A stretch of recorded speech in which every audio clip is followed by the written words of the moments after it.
Hi everyone, today we're going to be talking about the principle of learning called active participation. What is active participation? Well, it's very self-explanatory.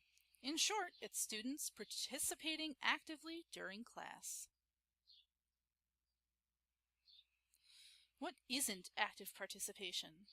Sitting passively and listening, sitting passively and not listening, being distracted by something not related to the lesson being taught.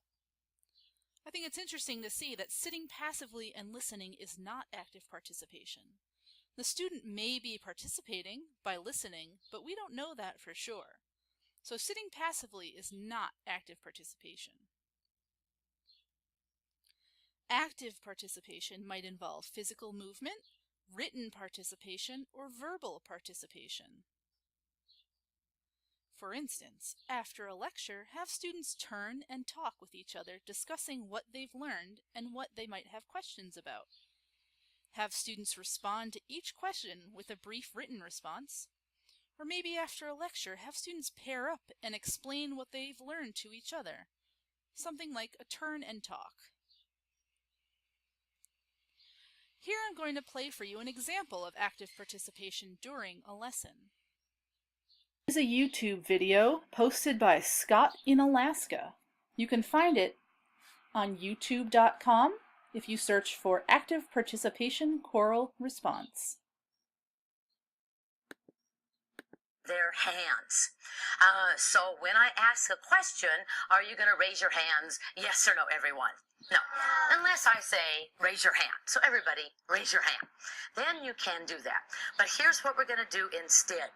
When the answers are very short, we're going to say the answers together.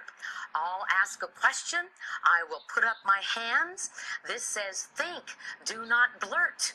And when I really like there how she raises her hands when she wants them to think. It gives especially younger students a moment to think through their answer before they just yell something out.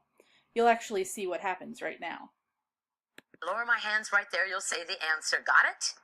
Okay, ooh, good job sitting up. So get ready. So everybody, what day of the week is it? Everyone, it's? November. The day of the week is Friday. Oh, That actually happens all the time with younger students, at least in my experience. can't believe you'd forget that. Let's try it again. So what day of the week is it? Think? Friday. Think? Everyone. Friday. Now let's practice that again. This is think. You don't say it until I lower my hands right there, okay? So what day of the week is it, everybody? It's? Friday. All right. Of course, tomorrow it will be? Saturday. I didn't fool you. After Saturday? Sunday. Perfect. That gives everybody a chance to think. You are so good. Now, sometimes... So after watching that little clip on active participation, I think it's pretty evident what it is. To sum it up, it could be physical, verbal, or written. We want students to be active participants in our lessons so that they are engaged and learning. Also, students actively participating in our lessons make it easier for us to gauge their comprehension. And that, my friends, is active participation.